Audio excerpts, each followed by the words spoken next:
Aula de cálculo 3 e dessa vez a gente vai começar estudando o Teorema de Stokes, né? Que é uma generalização do Teorema de Green. Na verdade, é uma extensão do Teorema de Green para superfícies. E quando o Teorema de Green é definido para uma região no plano, a gente vai olhar o caso em que essa região é uma região numa superfície, tá? E a gente vai ver como é que a gente pode adaptar um ao outro, tá bom? Então, seja U uma região mensurável no plano, tá? U contida em R2, cuja fronteira é uma curva fechada simples. Então, eu tenho U, uma região, no R2, tá? E lembra, como é a fronteira da região, o que é a fronteira de uma região no R2 ou no R3. Se isso aqui também fosse uma região no R3, a fronteira seria determinada da mesma forma, tá?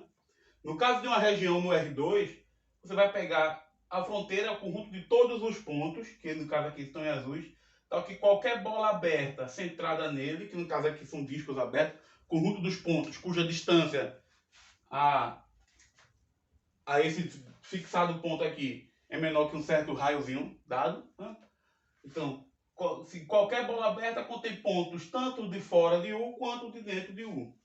Isso é o conjunto dos pontos da fronteira, tá? Se esse U fosse uma região no espaço, também a fronteira dele seria o conjunto dos pontos. Só que existe uma bola aberta, que no caso aqui seria uma esfera, né? Centrada nesse ponto. Só que para qualquer esfera centrada nesse ponto, vai ter pontos de dentro da região quanto de fora da região, tá bom? O interior é quando existe alguma bola aberta que está inteiramente contida dentro da região. Aí esse ponto vai estar no interior da região. Tá claro? Dizer que é uma curva fechada assim significa que ela é fechada, ela se encontra e não se intersecta fora disso, tá? A única interseção é essa que fecha. Ela não vai se cruzar, feito por exemplo, uma lâmina de escato, tá? A curva do infinito.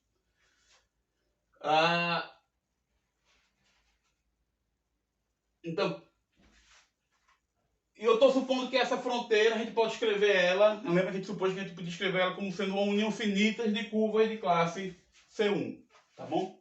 Por enquanto eu não vou nem pedir irregularidade, tá? Apenas você pode, nessa fronteira,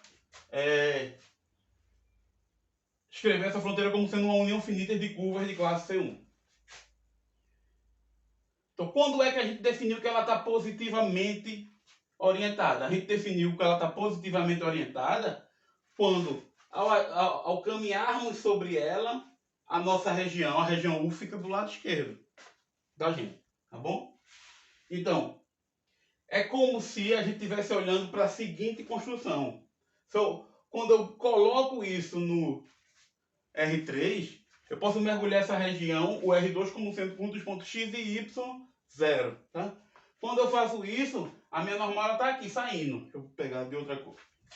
A minha normal, ela está em cada ponto saindo aqui. Tá? A normal seria, no caso, a normal unitária, em cada ponto seria o vetor 0, 0, 1. Tá? Claro que eu também poderia pegar a normal entrando, com Z negativo. Mas pegando a normal saindo, o que é que eu tenho? Eu tenho essa normal aqui e a minha curva, quando eu ando ela, a minha região fica no lado esquerdo, ok? Quando eu ando sobre a fronteira da região, o interior da região fica do meu lado esquerdo, tá bom? E o que é que diz o teorema de Green? Diz que só tem um campo contínuo, tá? Um campo F definido sobre a região U. Tá? Se esse campo está definido sobre a região, eu estou supondo inicialmente que eu posso de fato estendê-lo para a fronteira, tá bom? E sobre isso, ou seja, é como se cada ponto tivesse uma região, um conjunto aberto, onde o campo está definido em todo aquele aberto, tá bom? Então, quando isso acontece, o teorema de Green diz que o trabalho do campo ao longo da fronteira, ou seja, lembra o que é isso? Isso é a soma de toda a contribuição infinitesimal tangencial do campo.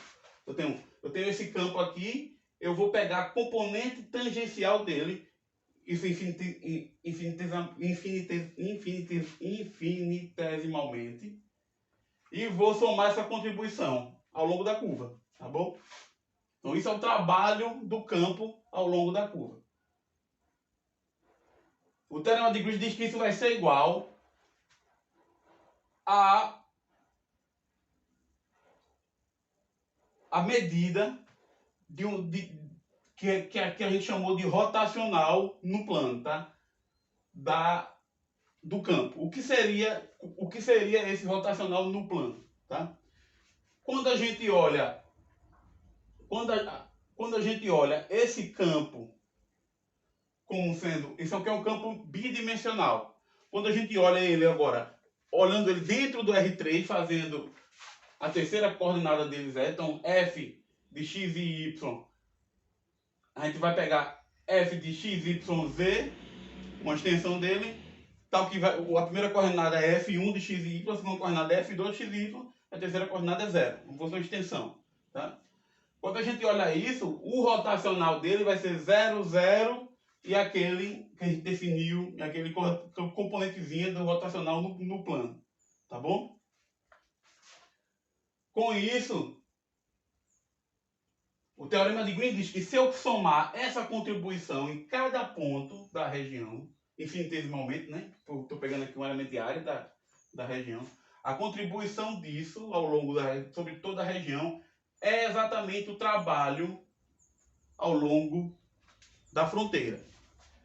Então, como é que a gente interpretou isso? Porque o nome é rotacional. Porque isso significa que essa medida aqui, esse número aqui, que ele é obtido no limite quando essa área vai para zero, quando essa curva se aproxima fechando no ponto, ela está medindo como se fosse ela mede como se fosse a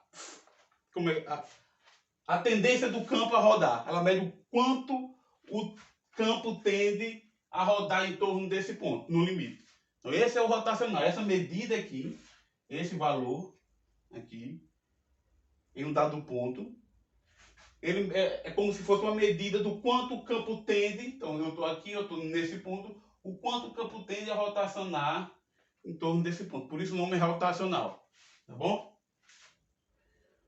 E a surpresa, na verdade que não é surpresa, o teorema de Green diz que se eu conhecer essa medida em cada ponto do interior, a medida total dele será a soma desses infinitesimais, quando eu olho no infinitesimal da área, né? Vai ser exatamente o trabalho total ao longo da fronteira da região que eu estou fazendo isso. Tá bom? Muito bem. Aí agora o que é que eu vou fazer? Eu vou considerar uma parametrização de classe C1 definida em U. Tá? Então, eu tenho uma parametrização, tenho uma função que sai de U e chega no R3, diferenciável, tá?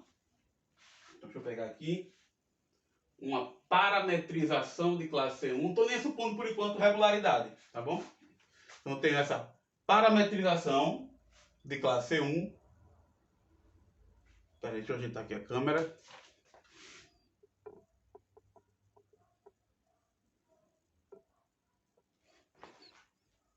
Desculpem por isso. Então, eu tenho uma parametrização de classe C1 que pega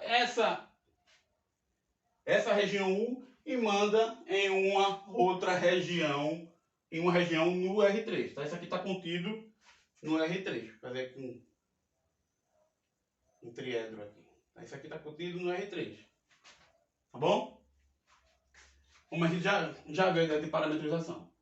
E aí eu vou supor o seguinte. O objetivo dessa discussão agora é falar da fronteira de uma superfície. Tá bom? Se eu tenho uma região no R2 ou uma região no R3, a fronteira dela é o conjunto dos pontos. Então aqui para qualquer bola aberta centrada nele, ou um disco, no caso R2, ou uma bola mesmo, no caso do R3, qualquer bola aberta centrada nele vai ter pontos tanto dentro da região quanto de fora da região. Tá? Mas no caso de superfície não é assim que a gente define, não. Tá? Eu vou dar aqui uma... Não é a definição de fronteira, mas eu vou falar o caso simples, o caso mais simples, que é o caso que a gente trabalha em geral, que a gente vai trabalhar em geral, tá bom? E é da seguinte forma. Eu tenho uma parametrização, certo? A minha superfície é dada por uma... Na verdade, o que a gente fala superfície parametrizada, a gente está olhando só para a imagem de uma parametrização, tá? Então a gente tem a parametrização de classe C1, tá? Então as funções coordenadas dessa parametrização são de classe C1. Possuem derivadas parciais de primeira ordem, todas contínuas, tá?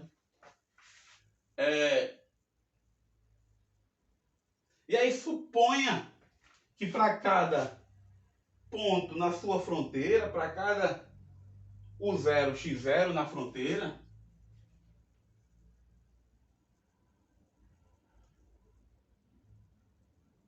aqui eu botei DU, aqui eu botei U, é DU, tá? É a fronteira. Para cada U0, X0 na fronteira de U, tá bom? Então aqui eu tenho U0. Vai ficar ruim de fazer. U0, V0. Para cada U0 e V0 na fronteira de U, existe um limite quando o V vai para o 0, V0, de S de UV. Ou seja, existe um limite dessa parametrização, tá? Quando eu vou para a fronteira. Então, quando isso ocorre, a gente pode parametrizar, e por hipótese, U pode ser escrita como uma união finita de curvas de classe 1, então existe uma parametrização DU, tá? Existe uma parametrização existe uma parametrização e U é uma curva fechada simples. Então existe a parametrização gama de T contém um certo intervalo AB, então que gama de T é uma curva fechada simples de classe C1 por partes. Tá? Então vai ser C1 exceto em um número finito de pontos, tá bom? Isso é o que a gente tem a partir das hipóteses. Tá? Então uma curva fechada simples de classe C1 por partes. E aí a gente olha para a imagem dessa fronteira. Tá? A imagem dessa fronteira também pode ser parametrizada. Isso aqui é um abuso de notação, tá? Escrever DU igual a gama de T e S de DU da fronteira igual a S composto por gama de T. Porque isso aqui é um conjunto, isso aqui é uma parametrização, uma função. Tá? Mas a ideia... Espero que o contexto deixe claro o que é que está acontecendo. Tá? Então isso aqui eu estou pegando uma parametrização para essa fronteira. E aqui eu estou pegando a imagem da fronteira através da parametrização S. Isso vai ser parametrizada pela imagem dessa parametrização, a S de gama de T. Tá? Como a S é de classe 1 e a gama de classe 1, a composição também vai ser de classe 1. Tá? Isso aqui é uma curva, beta, vamos chamar assim. Beta de T é S de gama de T. Quem é a derivada betalinha de T? Se eu olho para gama de T e eu penso em gama de T como sendo... Eu penso em gama de T como sendo x de T e y de T. Tá? Então, a derivada de S composto com gama de T, então S composto com gama de T linha, vai ser x' del S del U em x de T e y de T, mais y' de T del S del V em x de T e y de T. Tá bom? Que é em gama de T, no caso. Portanto, isso vai ser uma combinação linear de del S, del U, del S, del V, tá? Onde os coeficientes são justamente x' e y' dessa combinação. Se eu suponho que a minha curva gama, que essa minha curva U, essa região U, também pode ser escrito regular por partes, ou seja, essas curvas de classe 1 também são regulares, tá? Uma versão de classe 1, por exemplo. E se eu suponho que a minha parametrização S também é regular, o que é que eu ganho com isso? Dizer que essa parametrização U é regular por essa parametrização gama é regular por partes, significa dizer que esses vetores aqui são LI, são não nulos. Tá? O vetor x' de t, y' de t, o vetor gama' de t, que é x' de t, y' de t, é não nulo, ou seja, pelo menos uma das duas coordenadas é diferente de zero. E dizer que a minha parametrização é regular significa que os vetores ΔS, ΔU e ΔS, ΔV são LI em todo ponto. Com isso, S composto com gama linha de t, essa curva dessa fronteira, também vai ser regular por partes. Por quê? Porque a derivada dela vai ser uma combinação linear de ΔS, ΔU, ΔS, ΔV com coeficiente x' e y'. Tá? E para isso dar zero, eu teria que ter que x' de t e y' de t fosse simultaneamente zero. Tá? O que não acontece se a curva gama for regular. Tá? E por que teria que ser simultaneamente zero? Porque os dois vetores são LI. ΔS, ΔU e ΔS, ΔV. Tá bom? Então, quando eu olho, aqui eu tenho a minha região U, ela vai ser mandada aqui. E essa minha fronteira V vai ser mandada também numa outra curva. S de gama, que eu estou chamando de ΔS, que é a fronteira. Tá?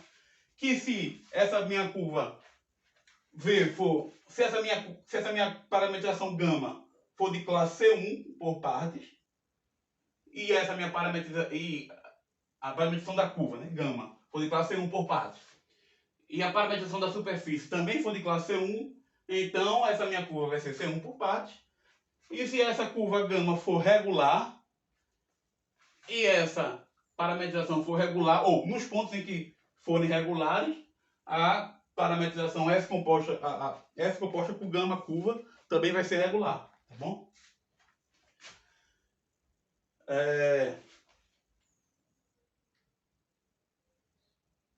Então essa curva é o que a gente chama de fronteira da região, tá? Fronteira. Então perceba que a fronteira de uma superfície é construída de maneira diferente da fronteira de uma região. Tá? Fronteira de uma região a gente usa bola aberta para ver o ponto que está dentro e está fora. Fronteira de uma superfície não, porque ela está contida no R3. Tá?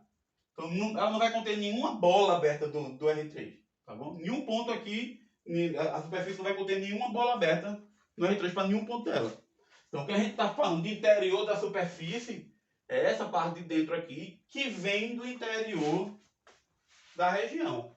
Enquanto a fronteira da superfície é essa curva, que é a imagem da fronteira da região, que ela está definida. Tá? E a parametrização vai mandar essa região no plano, nesse pedaço, nessa superfície no R3. Tá bom? No espaço. Então vamos agora falar de orientação da fronteira. Tá bom? Como orientar a fronteira, como definir uma orientação. Voltando para o caso do plano, como é que a gente fez isso? A gente já tinha uma normal prefixada, que é essa normal apontando aqui, quando a gente olha o plano dentro do R3, tá bom? Mas, muito bem. E aí com isso, com fixada essa normal, a gente definiu a orientação positiva como sendo aquela que percorre a fronteira, onde o interior da região fica para o nosso lado esquerdo, tá? Nesse caso, é o sentido anti-horário, tá bom? Para essa região. Se a região U, por exemplo, fosse, em vez de considerar essa de dentro, eu estivesse olhando para a região de fora, aí o sentido inverteria. A normal continuaria aqui para fora, na região, mas o sentido que percorre a fronteira, olhando para dentro dessa região aqui, que no caso é o exterior dessa, seria o contrário, tá bom? Quando a gente olha para esse caso aqui, o que a gente tem que fazer então é definir uma normal, porque é o que a gente não tem. Enquanto aqui a normal já vinha prefixada, agora não. Tá? Então a gente sabe que quando a gente olha para uma superfície de classe C1 regular, tá? Quando a gente olha para uma superfície de classe C1 irregular, já existe um campo normal associado à parametrização. Se eu tenho uma parametrização S, então o campo normal é dado pelo produto vetorial de del S e del U, com del S e del V, e fixado no ponto UV, né? O campo normal, a superfície no ponto S de UV, é dado por del S, del U, del S, del V, o produto vetorial deles dois, dividido pela norma desse vetor. Então, porque eu quero campo vetorial unitário, tá? Só que eu posso, além desse, eu posso pegar menos ele, tá? Depende do meu objetivo, depende da minha conveniência. Não existe nenhuma vantagem ou desvantagem intrínseca em você pegar esse campo normal que já existe ou aquele, tá? O que é importante nesse campo normal, nesse tipo de superfície que já é parametrizada de classe, por uma parametrização de classe C1, é que eu consigo esse campo normal. Eu garanto que esse campo normal varia continuamente ao longo da superfície, tá? Essa é a principal vantagem, tá bom? Muito bem. Então suponha que eu fixe agora um campo contínuo normal. Então eu escolho um desses sentidos aqui. Tá? Então está fixado um campo normal contínuo. Tá? Que por hipótese existe se a superfície for de classe 1. Então eu vou dizer que a fronteira del S, que lembra, ela vai ser a imagem da curva, que é a que constitui a fronteira da região U, tá? A fronteira del S, ela vai estar positivamente orientada, tá? Se ao andarmos sobre a curva com a cabeça na direção e sentido normal, então eu vou andar aqui sobre a fronteira da curva, a minha normal nesse caso está para cá, eu vou andar assim, tá? Quando eu andar sobre a curva, o sentido tem que ser tal de modo que o interior da minha região fique à esquerda. Similarmente ao que eu tinha naquele caso ali. Só que em vez de eu estar num plano, andando sobre um plano, eu vou estar andando sobre uma coisa que pode subir e descer. Claro, localmente para mim vai ter sempre uma coisa reta, né? Porque por causa dessa curva vai ser regular, vai ter sempre um plano tangente em cada ponto aqui. Mas o que eu estou pensando é, andando sobre o sentido é escolhido de modo que ao andar sobre a fronteira, o interior da região, o interior da superfície, desculpa, da região não, o interior da superfície fique à minha esquerda, tá claro? Bem similar ao que a gente tinha antes. Tá? Então, se ao andarmos com a cabeça sobre a fronteira, né, com a cabeça na direção e sentido de N, escolhido, o interior da superfície encontra-se à esquerda. Interior da superfície. Então perceba que uma superfície está positivamente orientada com relação àquela normal prefixada. Tá? Essencialmente a fronteira da superfície.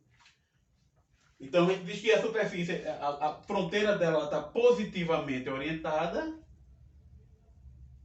com relação àquela normal fixada, se fixado aquele campo, quando eu ando com a minha cabeça, andando sobre a curva, com a minha cabeça na direção do campo, na direção e sentido, né? É que o campo pode ter o sentido oposto.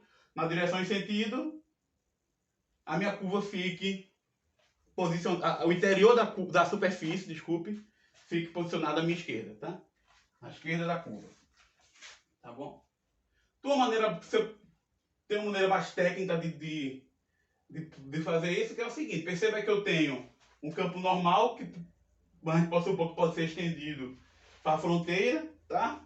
E na fronteira a gente tem um campo tangente, sempre quando a gente pede que a curva seja regular. Quando a gente pede regularidade em quase todos os pontos, né? Só a menos de um número finito de pontos aqui.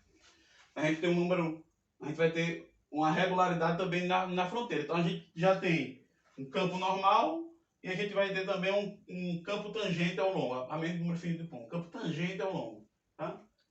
Então vai dizer que ela está positivamente ordenada quando o produto vetorial do normal com esse vetor tangente aponta para dentro da superfície. Tá? Pode pensar nesse sentido também. Tá?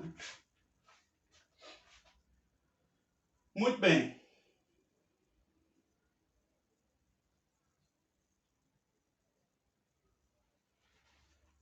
Então, nesse caso, se eu tenho também um campo contínuo definido ao longo da superfície, definido sobre a superfície, tá? E também sobre a fronteira, o resultado se estende de forma análoga. Tá? O trabalho do campo ao longo da fronteira, ou seja, a contribuição total das componentes tangenciais infinitesimais desse campo ao longo da fronteira, que é o trabalho, vai ser igual à soma total da componente normal do rotacional do campo. Então eu olho para o rotacional, que agora de fato é um vetor, não é mais um número aqui. Aqui esse rotacional é um escalar, é um número, tá? Escalar. E aqui não, aqui é um vetor. Tá? Por isso que às vezes eu evitei usar essa notação para usar rota, tá? Nesse caso. E expliquei o porquê ele estava usando e como deduzir isso olhando esse campo como sendo mergulhado no R3. Tá? Aqui é um vetor. Né? Então a gente pega esse vetor, olha a componente normal dele, tá bom? E faz a soma dessas contribuições infinitesimais em cada elemento de área. Tá? Quando a gente faz isso em toda a área da superfície, isso vai coincidir com a integral de f sobre a fronteira. E perceba que a interpretação continua sendo a mesma, elevada, porque quando eu fixo um dado ponto e restringindo ao longo da superfície essa curva, fazendo fechar no ponto, né, fazendo ficar muito tão próximo do ponto quanto eu queira, a contribuição normal do rotacional nos dá o que vai nos dar é essa medida do quanto o campo tende a girar as partículas ali em torno desse eixo, do eixo normal aqui, tá bom? Então, daí vem o nome do rotacional, tá? Nesse caso um pouco mais geral, é chamado teorema de Stokes, e no caso bidimensional é o que a gente chama de teorema de Green, tá bom? Então, a gente vai ver um exemplo no próximo quadro para finalizar, tá bom? Até o próximo quadro. Pois bem, pessoal. Então, nesse exemplo aqui, a gente começa com a parte do paraboloide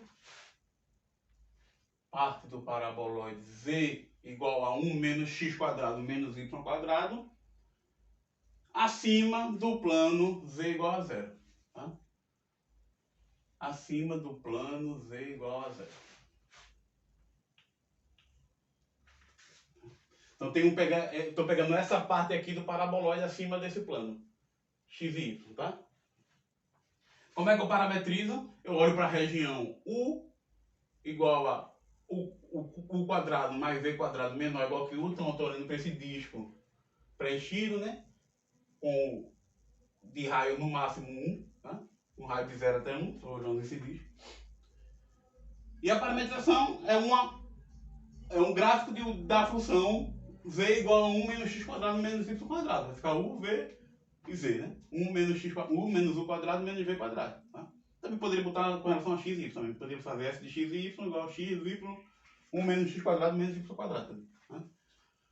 Muito bem. Então, del S del U vai ser 1, 0 menos 2U, isso em um dado ponto V. Del S del V em 1V vai ser 0, 1 menos 2V. Tá? O produto vetorial, portanto, vai ser dado por 2U, 2V, 1. Então, quem é o vetor normal? O vetor normal que está ali. Né? O vetor normal associado a essa parametrização vai ser 2u2v1 dividido pela norma raiz quadrada de 1 mais 4u quadrado mais 4v quadrado. Tá? Então perceba que para esse vetor normal a terceira coordenada sempre é positiva igual a 1. Tá bom? O vetor normal eles vão estar por aqui. Sempre com a terceira coordenada positiva igual a 1. Tá bom? O normal. Do mesmo modo que eu também posso pegar menos ele. Vai estar para dentro, no caso para baixo. Tá? Então o elemento de área, dA, da superfície, é quem? Norma de ΔS, ΔU, cartesiano ΔS, ΔV, du, dv. Tá? Isso aqui vai dar 1 mais 4u quadrado mais 4v quadrado. Tá? Du, dv. Faltou botar o du, dv.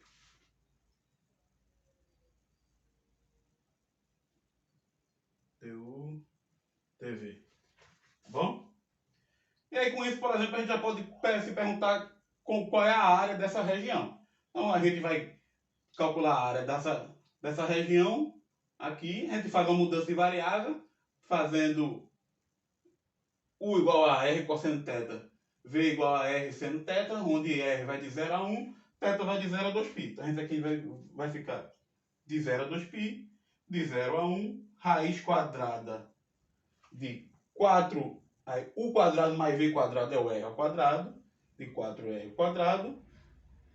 Mudança de variável, lembra que isso aqui a gente está mudando a variável de cartesiana para polar. Então, jacobiano do determinante da mudança de variável, tá? Cálculo 2. R, dr, dθ. Tá?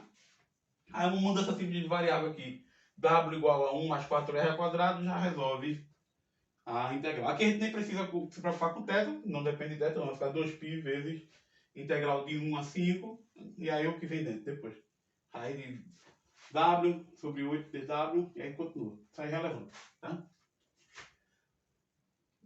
Eu olho então para a fronteira. Quem é a minha fronteira? A minha fronteira dessa região. Aqui vai ser a imagem do interior da região. Quem é a minha fronteira? É quando isso aqui for zero ou esse ponto aqui não é considerado. Tá? Então a fronteira vai ser essencialmente a curva dada por U quadrado mais V quadrado igual a 0, igual a 1, tá? Então, a fronteira curva dos pontos x, y, 0, x ao quadrado mais y ao quadrado igual a 1. Tá? Então, com relação a essa normal, se eu quiser adotar essa normal como sendo a normal fixada, fixei ela. Então, fixado a esse campo, com relação a esse campo normal, o que é que eu sei? Eu sei que... Como é que eu oriento, na verdade, a fronteira da região? Isso aqui é uma circunferência de raio 1. Então eu tenho uma parametrização clássica, cosseno t, seno t. E aí o que falta eu saber é o sentido, se eu tenho que inverter o sentido ou não.